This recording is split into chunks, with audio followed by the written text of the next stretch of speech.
हरे कृष्णा। आप सभी प्यारे भक्तों के चरणों में मेरा जो है दंडवत प्रणाम। जैसे कि एज यू नो, आप सबको पता है कि बुक डिस्ट्रीब्यूशन मैराथन जो है पास आ गया है। और जो है इस्कॉन की जो, अगर आप पेड़ों की जड़ कहोगे तो वही उसकी स्ट्रॉन्गेस्ट चीज़ होती है। अगर आप इस्कॉन की कोई भी चीज़ कहोगे कि इस्कॉन में सबसे ज़्यादा स्ट्रॉन्ग चीज़ क्या है, तो वह है बुक डिस्ट्रीब्यूशन। वही हमारी जड़ें हैं। उन्हीं की वजह से आज जो है बुक डिस्ट्रीब्यूशन की वजह से ही आज जो इतने सारे भक्त बन रहे हैं, हाँ, इतने पढ़े लिखे भक्त बन रहे हैं इस्कॉन में। तो आप सभी को पता है जैसे कि बुक डिस्ट्रीब्यूशन मैराथन जो है नज़दीक आ चुका है। तो मेरी आप सभी से हाथ जोड़ के विनती है कि प्लीज़ आप सभी जो है इसमें पार्टिसिपेट कीजिए। ज़्यादा से ज़्यादा कोशिश कीजिए गीता बांटने का, भागवतम या कोई भी स्मॉल बुक्स आपसे जितना होता है आप उतना कोशिश कीजिए।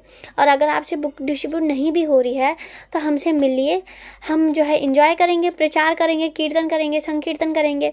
कोई ना कोई तो आपसे जो है बुक ले ही लेगा। अगर नहीं भी लेगा तो आपको एक एग्जाम्पल के थ्रू बताती हूँ। समझ लीजिए एक दीवार है, बहुत स्ट्रॉन्ग दीवार, उसको 25 पहलवान आए, 50 पहलवान आए, उन्होंने उसको तोड़ा लेकिन वो नहीं गिरी, ठीक है।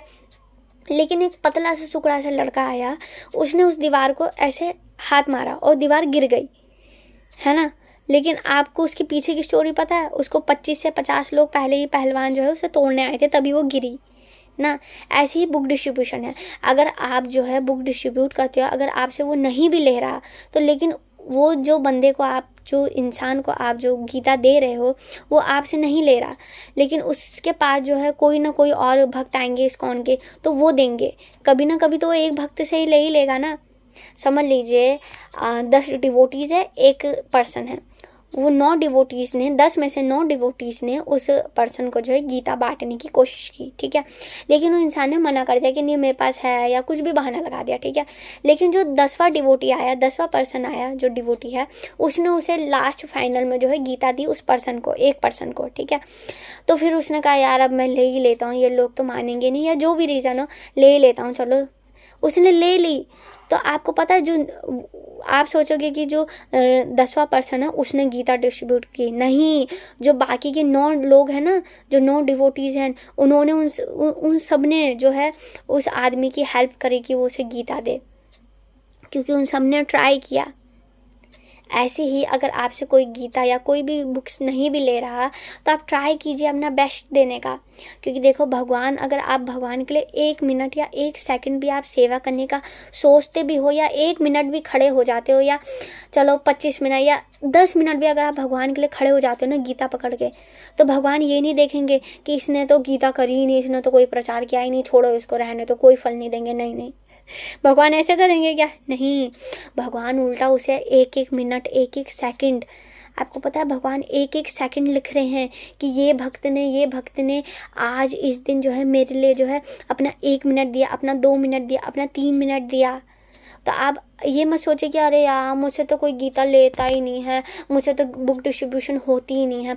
आप ये बिल्कुल भी मत सोचिए कि जो है मुझसे तो गीता होगी नहीं, मैं क्या करूँगी, जाके छोड़ो, रहने दो, ये तो सब फालतू की चीज़ें। नहीं, आप बिल्कुल नहीं समझ रहे हो जो है गीता डिस्ट्रीब्यूशन कितना इम्पोर्टेंट सेवा है। पता है आपको, प्रभुपाद जी कहते थे कि जो बुक डिस्ट्रीब्यूशन है वो हमारे इस्कॉन की जो है जड़ है।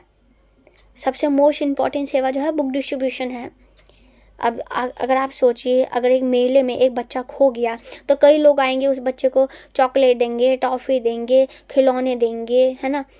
लेकिन वो बच्चा थोड़ी देर उन सब चीज़ों को लेगा, उसके बाद जो है फिर रोने लग जाएगा, कहेगा मेरे मम्मी पापा कहाँ हैं, मुझे मम्मी पापा के पास जाना है। तो वो लोग इंटेलिजेंट हैं क्या जो उसे मम्मी पापा तक नहीं पहुंचा रहे? नहीं ना, वो इंसान इंटेलिजेंट होगा जो उसे उसके असलियत मम्मी पापा के पास जो है पहुंचाएगा।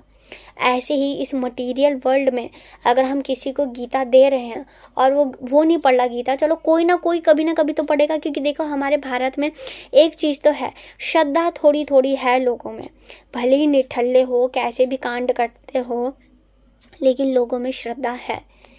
लोग वो गीता को लेंगे, फेंकेंगे नहीं कचरे में, उसे लेंगे, उसे कभी ना कभी तो पढ़ेंगे।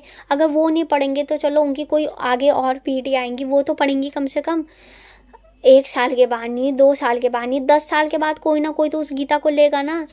प्रभुपाद जी कहते थे कि बुक डिस्ट्रीब्यूशन जो है कभी भी जो है बंद नहीं होगी हमारी, ये 10,000 साल तक चलेगी, क्योंकि आगे और अभी पीढ़ियाँ आ रही हैं और उन सबको हमें गीता बांटना है, उन सबको हमें प्रचार करना है। तो आप समझ रहे हो गीता डिस्ट्रीब्यूशन कितना इम्पॉर्टेंट है, क्योंकि कोई ना कोई कभी ना कभी उस जो बुक हमने उसे दी है उसका एक आत्मा का, उस एक जीव का जीवन जो है सफल हो जाएगा अगर हम उसे भगवत धाम पहुंचा देंगे।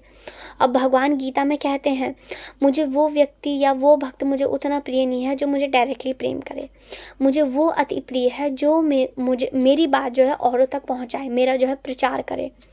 जैसे मैंने अभी ये मेला वाला जो है आपको एग्जाम्पल बताया था, वो पर्सन इंटेलिजेंट है जो उसको उसकी असलियत मम्मी पापा तक पहुंचाएगा तो वो बच्चा खुश हो जाएगा। ऐसे ही है इस मटेरियल वर्ल्ड में, अगर हम एक भी जीव को, एक भी जीवात्मा को जो है भगवान तक पहुंचा देंगे एक गीता के थ्रू, तो भगवान कितने खुश हो जाएंगे, सोचो आप। हाँ, तो मेरी आप सभी से रिक्वेस्ट है, आप इस बुक डिस्ट्रीब्यूशन मैराथन में जो है भाग लीजिए, ज़्यादा से ज़्यादा जो है अपने फ्रेंड्स को, फैमिली पर्सन को जो है इंगेज कीजिए। और मैं आपको बता रही हूँ, मेरी गारंटी है बुक डिस्ट्रीब्यूशन में हमें बहुत ज़्यादा मज़ा आने वाला है। और शर्माइए बिल्कुल भी नहीं, हम कोई गलत काम नहीं करें। शर्म उन्हें आनी चाहिए जो बाहर छोटे छोटे कपड़े पहन के घूम रहे हैं, जो इन्हें आलटू अंटछंट जो वीडियो बना रहे हैं, गुटखा और पता नहीं क्या स्मोकिंग कर रहे हैं, ड्रिंकिंग कर रहे हैं, उन लोगों को शर्म आनी चाहिए। उन लोगों को जो बाकी लोग जो है गंदी नज़रों से देखते हैं, हमें नहीं। हम जो है अच्छे से साफ सुथरे तिलक लगा के अपना सीना चौड़ा करके हमें जाना चाहिए प्रचार करने के लिए। हम कोई गलत काम नहीं कर रहे, लोग उल्टा हमें, आपको पता है, लोग श्रद्धा की नज़रों से देखते हैं। और अगर आप बाहर जा रहे हो, आपसे बुक डिस्ट्रीब्यूशन नहीं भी हो रहा, तो समझ लीजिए आपको अगर किसी ने तिलक लगाते हुए देखा, आपने तिलक लगाया, कंठी धारण की है और गले में बीट बैग टांगा है, तो कोई ना कोई पर्सन, जैसे मैं जाती हूँ तो लोग कोई ना कोई, मतलब जो नहीं भी बोलता या जिसने भी जैसे भी मजाक में या कैसे भी उसने राधे राधे बोल दिया, सामने वालों ने, है ना, राधे राधे बोल दिया या हरे कृष्णा बोल दिया, तो आप समझ रहे हो जो इंसान भगवान का कभी भी नाम नहीं लेता, वो आपको देख के भगवान का नाम ले रहे हैं, तो सोचो भगवान कितना खुश होंगे ना, भगवान को कितनी हैप्पीनेस मिलेगी।